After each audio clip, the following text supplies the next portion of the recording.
a big adventure now. Aside from that failed thing in California where I was kind of inadvertently boondocking at my buddy's property that he couldn't decide what he wanted to do with. This is my first attempt at actual boondocking, and it's on my property. So it's Saturday, and I'm heading to my property. This is kind of a test run more than anything. I'm going to get out there and, the first 2 nights it's going to be like 25 at night. And then it mellows out a little, stays above freezing pretty much. I'm basically just going to be going and seeing, because it's really hard. I can think through things and try to plan and everything, but until I'm doing it and seeing what I need, what I don't need, then it's just all conjecture. I wonder if it's worth just turning around and going back down and getting the propane and then going. I mean, I'm not that far. I should just do that. Or maybe I should just plan on going and getting groceries and propane and doing all that shit in a run after I get there. Because I really don't have that much to do once I get there other than set up and hang out, really. I mean, basically my whole plan for doing stuff is kind of laying out the property a little more, like with the stakes, staking out where I want to put stuff. That's not like critical, I gotta hurry up and get it done type of stuff. It's having a huge dilemma with power, as everybody does off-grid. I set myself up with this little thing, and it'll do what it'll do, but it doesn't have enough lasting power to freaking last. Like, if I had more batteries, I would be able to last a little longer. But those are expensive, and you gotta kind of pack them together, and you gotta install them all at the same time. It's not like I want to go spending a bunch of money. I mean, the system that I got in the trailer, I could put another panel on there. That would be, whatever. But really, it's the storage capacity and how far, what you can run when there's no sun. That's really more than anything. And I don't want to spend a bunch of money on this and that. A few different directions I could go. I could go with one big solar system that just runs everything and just run power everywhere and just do it that way. But then I also could do a bunch of little systems. Like, for instance, the sewage treatment plant is going to need its own power. It needs to run those bubblers, right? So those bubblers running 24/7, that's a whole entire energy requirement unto itself. If I build that out with a solar system that can just run itself, I don't have to run wires to it. Realistically, the solar system on the sewage treatment plant isn't that extensive at all. So the system that I saw uses one air bubbler split into 3, and the guy's like, oh, I have to come down here every few days and adjust the levels. And I'm like, I don't want to adjust shit ever. I want to set it and forget it. Check it. Is it ain't broken? I'm looking at doing 3 pumps, 3 tanks, 3 pumps. But then having those connected so I have redundancy. So if one of those pumps dies, I'll just lose a total volume. Then the other 2 will take up for the third, and the third will still be going enough, in theory, to keep everything going until, I realize that pump's died. Who knows how long those pumps are good for, and it probably is just how much money is spent on it. Running 3 pumps, so 3 pumps will be smaller than the big pump that the one big pump that guy does. And so having those 3 pumps and heater, keep all that stuff warm to keep it to stop freezing. I've also added another thing, a whole nother IBC to the system, and this extra IBC's job is where the pump is. So the whole thing's been, all the sewage treatments happened. Then it goes in this IBC. I want to get super fancy on level stuff, like, so it's only going to pump. So this is most definitely a solar situation. is that only pumps during the day. And it would be good to have criteria about freezing. Ideally, that won't be an issue though. Ideally, it'll just, because the motion of the water being pumped out when it's warm out, and I'll point that all at the sun, and I'll orientate that all so it takes heat, so that part won't freeze up. But they say 30 below, and not everything freezes at 30 below. These plants that you grow in the pond that comes out of the effluent, so it goes through the whole sewer treatment system. I've added tons extra to this, right?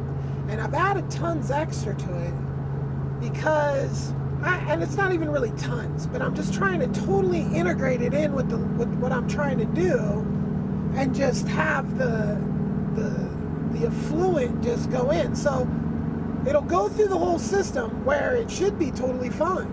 But then I'm gonna pump it out into a sand filtration, plant filtration pond that will connect in with the pond system that I'm installing otherwise on top of that. So I'm gonna have ponds that then are fed by creeks that are cycled by solar power. I don't know if I'll be able to get like any kind of solar battery out of it. Like, I don't know if I'll be able to actually get any electricity.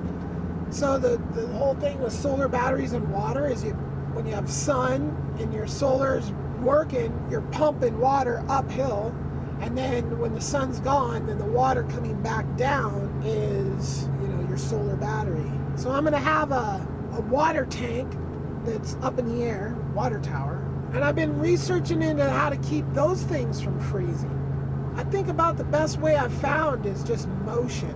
So just a pump in there, just moving the water around, spraying it, whatever, and then having that all solar powered and battery powered. See, all that butts up, that whole system butts up to where the solar power is though. So I'm not so concerned about like how the power is gonna work out there, because that's all. And really, there's the barn, and the barn fills like tons of categories where the solar powered system is. It's where all the water is captured and stored and purified and distributed. Cold weather shelter for animals, possibly a processing plant, just all kinds of things. Its power system is just like, okay, yeah, that's where the power is. You go, okay, I need power over here in this sewage treatment plant, which is, right over there. And then you need power over here at the housing. And I think the most ideal way to do it is to have one big badass system that just powers everything. Although running wires lose power. But really what I'm thinking about is just like, what am I going to do to be able to stay out here between now and this time in the future when I've got all this money to buy this big badass solar system? What gets me from here to there? So that's what I've been doing a lot of thinking about lately.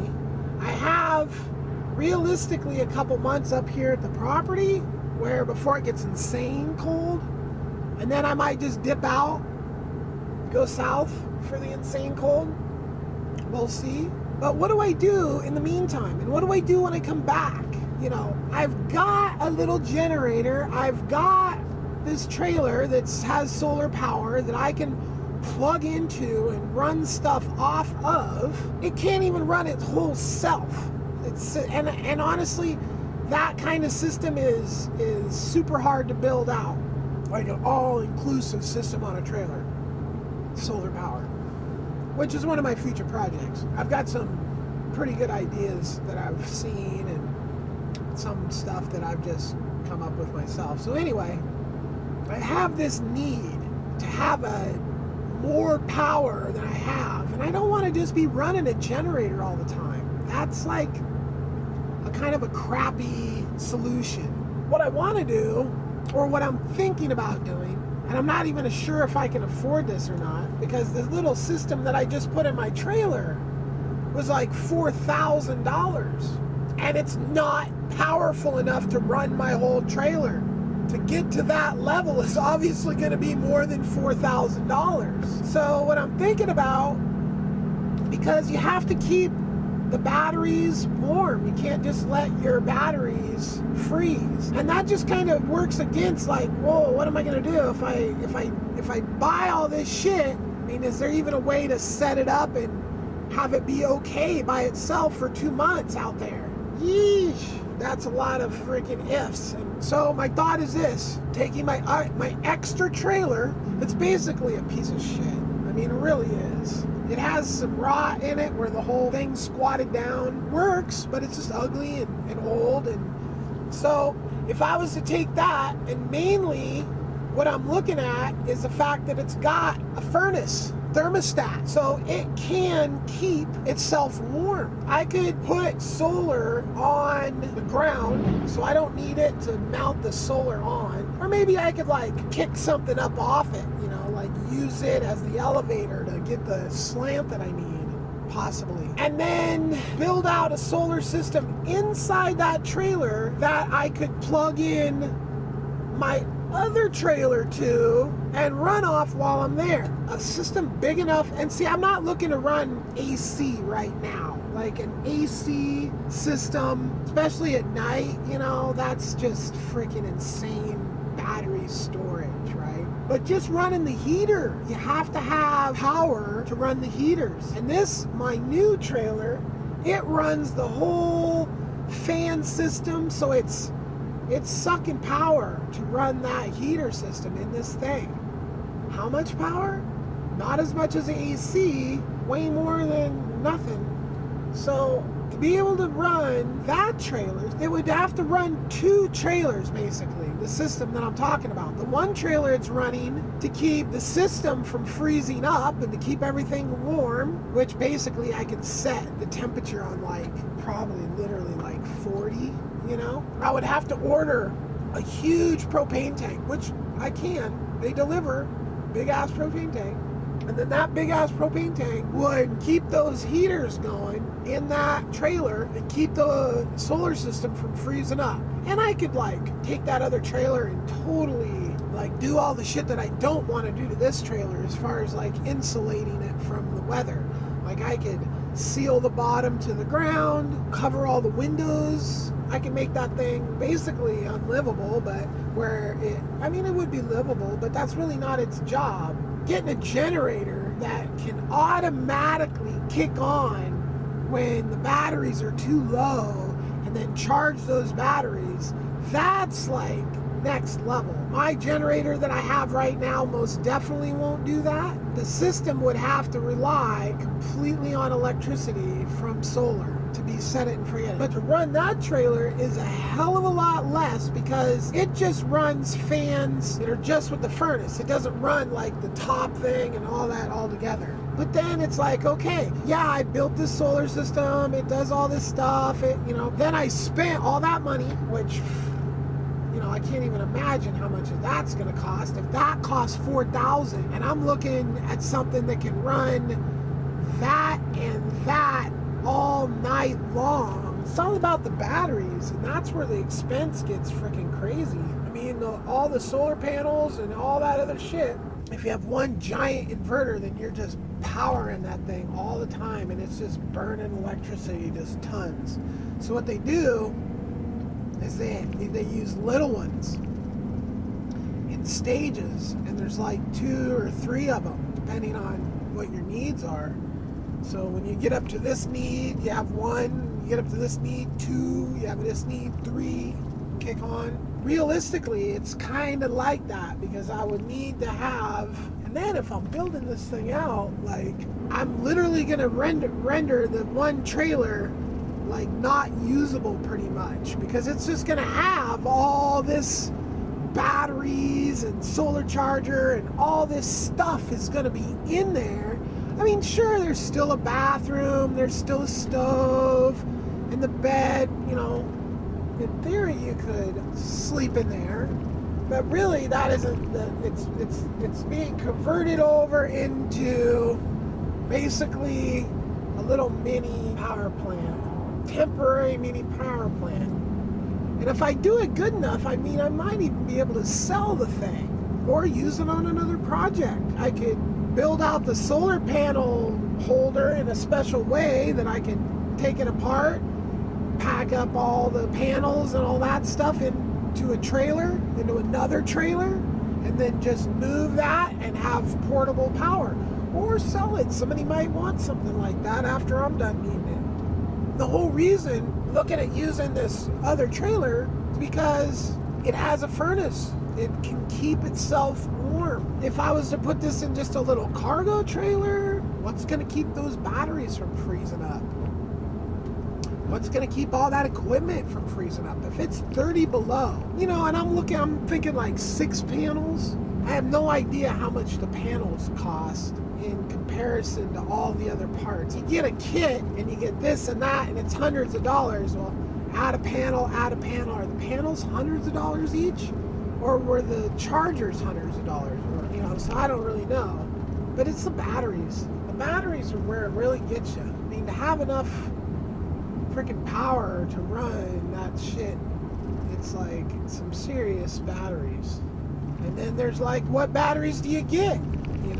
I mean, if you get lead acid batteries, you get 50% usage out of them. You get different stories from different people. Some people say you can run lithium ion down 100%, and you do in your phone all the time. And I did on those other batteries, and they seem to be working. But, so you're supposed to be able to get more of your amp hours out of a lithium battery, but those things are $1,000 a pop for 100 amp hours, $1,000. Might be able to get a little discount buying them but the one guy says that, when you start buying a bunch of them, they just make a bigger one. So you buy this bigger one and it really is the same, like $1,000 for 100 amp hours, but you're getting 800 amp hours, but you're paying $8,000. And that's kind of where I should be at too.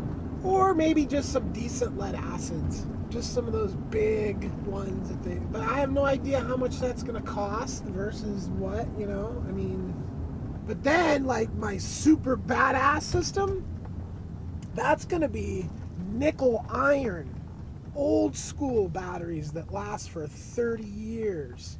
But that is just a super expensive system. Nickel iron batteries.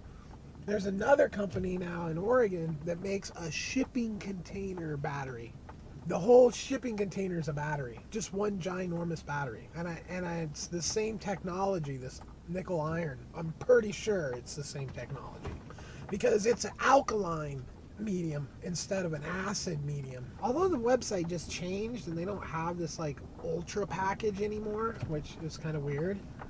But they used to have this ultra package that was like $100,000 or something, like $100 and something thousand, and you just got like 60 panels, 300 plus watt panels, and then just a ton of batteries. Electric Oasis package or something. Iron Edison. That's my ultimate solar system, right? But see, that in the ultimate everything here, which I have all the stuff I want to do, and then I'll have what I can afford to do, right? I just got a backhoe and I got this truck. And between those two things, that is quite a bit of payments a month, and I'm trying to keep my payments low. If I can stay out here on my own property, I literally, like, the cheapest I can get is like $38 at that place, but I mean other places are like $50, $65 a night. Not paying all that, I'll have all the money. So if I just resign myself and say, yeah, I'm gonna freaking stay out here all winter, I'm just gonna go put everything I need onto credit cards, I think my payments would be a lot less than they would be if I dipped out in the end of the year. But I mean, that just sounds freaking fun though. I mean, going on a little adventure right around the time of my birthday, maybe taking a load of my these trees that look like Christmas trees down someplace and making some extra money or something like that. It's tough. It's tough to make these decisions because it's all about like my invention. Like that thing could just, and I don't even have a fucking thing to worry about. I can just do whatever. Or it could just be like, me. Nobody's really trying to do it, and I don't really have the money to go in, and actually build a prototype and all that shit and go down the road, and nobody wants to license it, and I'm just, doing whatever, then it's a whole different level. There's all these things that could change this. But the bottom line is right now I'm spending $1,000 at least a month on RV parks. And I own property. All I need to be able to stay out here is power, and then I'm good. I already got my water. My sewage is something I'll be building as this time goes on, my sewage treatment plant. You gotta deal with your garbage and sewage. You need water and power, the minimum stuff. If I'm out here and I'm not running around spending money on RV parks, that's more money I'll be able to spend on the property. I'm starting to like the idea of building out a power plant in that extra trailer to just get me by, and then using credit cards to do it. But it's good that I stop spending money now and I can pay payments, and I can make the payments with the money that I have over some months, and that the invention should kick in, or maybe I'll start to gain a little revenue off of my vlogging, or who knows, kick the can down the road, get the power, I'll just get a credit card, order everything I need, and then build that trailer out into a power plant. Like, I should build the system to where it can totally run everything, but then when I double up the trailers, might have to run the generator a little bit to boost the batteries up. But the nice thing is there's tons of room inside that trailer to build it out. The part I hate about that trailer the most is the freaking bench. I hate those things. Solar is fun stuff. How many panels? How many amp hours? And what kind of battery? I definitely don't want to spend a ton of money. I just want bang for the buck. I think I'm just going to stick with 12 volts for now. So I need like tons of batteries, and then I need like 2 inverters. I wonder if I should just build it so I can run air conditioners, because that's like the whole other end of it. It's like, oh, it's going to be super cold. Yeah, and then it's going to be super hot. And it's the same story. If you don't keep your shit cool, you will fry your shit. That's what I like about those Edison batteries. Those iron Edison batteries, their working range is 20 degrees to 140. Yeah, you literally just have to vent the damn thing. Oh shit, I'm just rolling.